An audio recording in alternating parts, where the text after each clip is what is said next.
Good day, Orteans. Your lecturer for today is Professor Matthew Solomon, top 2 in the June 2017 Criminologists Licensure examination. Don't forget to subscribe and hit the bell button in order for you to receive the latest updates. Take it away, Matthew.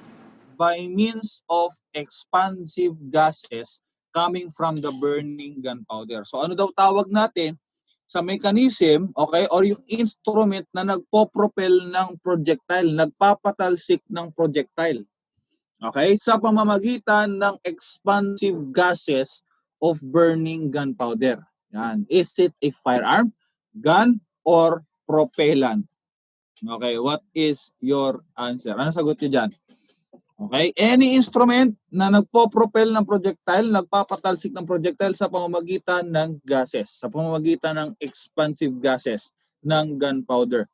Okay, so the answer here is, okay, yes, the answer here is a firearm. Okay, yes, the answer is firearm. Now, base sa definition na yan, okay, alam niyo yung boga, okay, yung boga, di ba?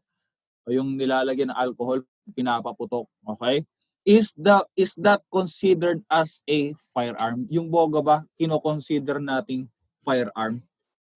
Okay? Under that definition, sabi doon, any instrument, di ba, used for the propulsion of projectiles by means of expansive force of gases.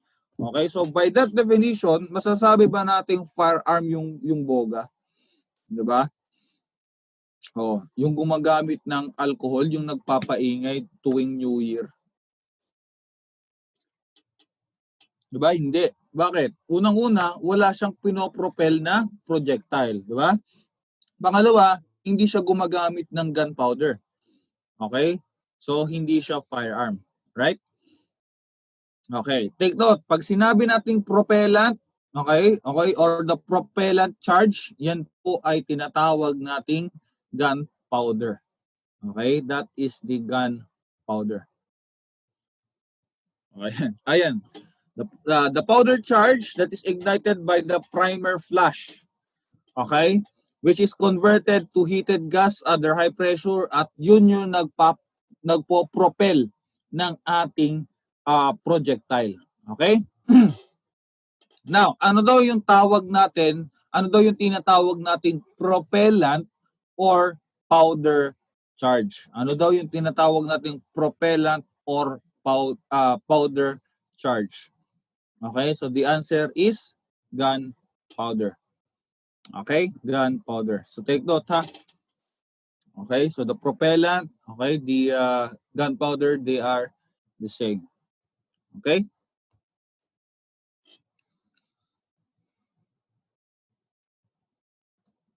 Okay. I think na ano na rin natin to. So this occurs when a bullet, okay, fragment bounces off an object rather than penetrating. So sobrang tigas niya, okay, rather than penetrating the object, it bounces off of that surface. Okay, so the answer here is, okay, Ricochet. Okay, again nga, ano nga ulit yung keyhole shot? When, pag sinabi natin keyhole shot, this is the tumbling of the bullet. Okay? Pero pag sinabi nating yaw, ano naman yung yaw? That is the unstable rotation of the bullet. O, di ba? Pero pag sinabi nating ricochet, ano yung ricochet? It is the bouncing of the bullet off of a tawag doon, resistant object. Okay? Yung matigas na object. Okay? So, ayan. Okay, next. So, who invented, okay, the priming mixture which ignites upon heating? Okay, also known as percussion action. Okay, kasi dati mga kaibigan, okay, ang firearm natin ay hindi pa katulad nung ginagamit natin na i-pull mo lang yung trigger, tatama yung hammer doon sa firing pin, di ba? Tapos mag-generate ng energy. Hindi, ang ginagawa nila, sinisindihan nila noon. Okay, sisindihan niya at kaya matagal magpaputok. Okay, yun yung ano ng firearm.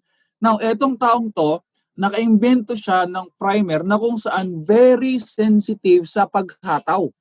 Okay? Kaya siya tinawag na percussion action. Okay? So ibig sabihin, pag tinamaan siya ng isang malakas na na force, magi-ignite siya. Okay? So, dahil doon, yun yung ginagamit niya na pang-ignite doon sa gunpowder. Ayan. Okay? So, sino yung tinatawag nating the father of percussion ignition? The father of percussion ignition. Okay? Na nakaimbento ng priming charge or priming mixture that ignites upon heating. Okay? Sino yan? Okay, very good. Diba? Tama. The answer is Alexander John Forsyth. Okay, take note of this person mga kaibigan. Ito yung pinakamadalas na tao na itinatanong sa board exam pagdating sa ballistics. Yan at saka si Calvin Goddard. Okay, take note of that. Si Alexander John Forsyth. Okay, the father of percussion ignition. Okay, siya yung nakaimbento ng priming charge. Okay, na kung saan nag-i-ignite kapag tinamaan. Okay, upon hitting of an object. Okay, so si Uziel Gal, sino si Uziel Gal? Si Uziel Gal, siya yung nakaimbento ng Uzi, di ba? Alfred Nobel, take note, siya yung nakaimbento ng TNT.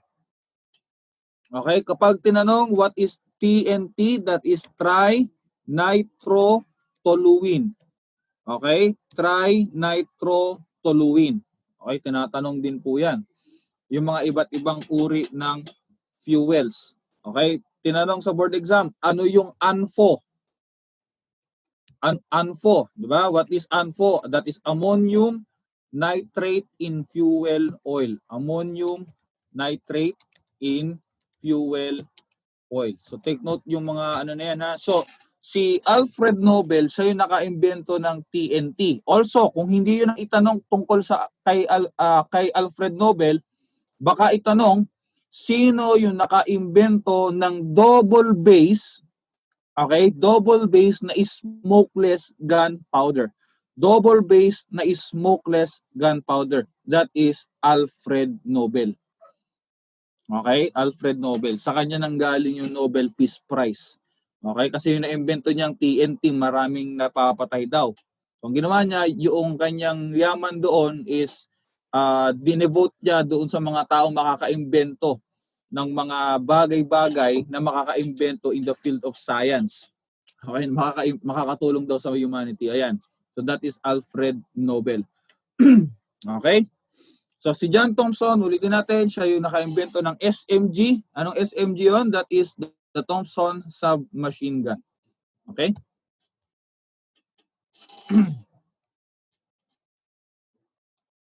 Okay.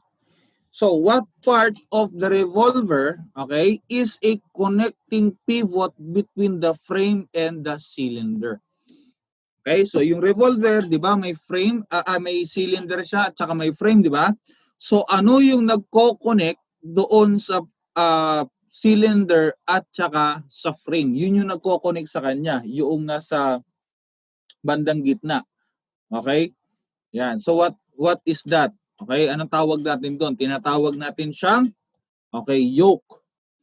Okay? Pero kapag ang tinatanong naman, okay, ulitin natin, yoke connecting pivot between the frame and the cylinder. Yun yung nagko-connect sa frame at saka sa cylinder. Diba? Ito yung frame, ito yung cylinder, yun yung nagko-connect dito. Okay? So, si ano naman daw yung naglalak? Okay? Halimbawa, pag putok mo, di ba, matatanggal na lang bigla yung yung cylinder. So, syempre, kailangan may mag-lock dyan. Okay? So, ano naman part yung naglalak doon sa action niya? Okay? That is the center pin. Okay? So, the yoke is the connecting pivot between the frame and the cylinder. Center pin, it is the locking device for the cylinder. Okay? Yun yung naglalak. Ayan, maliwanag po ba? If you want to learn more from him, take our Road to 1 Million challenge. If this channel hits 1 million subscribers, we will release the rest of his lectures. Or you can watch the rest of his lectures now by enrolling in Ortea Criminology Review. Just message us on our Facebook account for more details. See you soon, Orteans!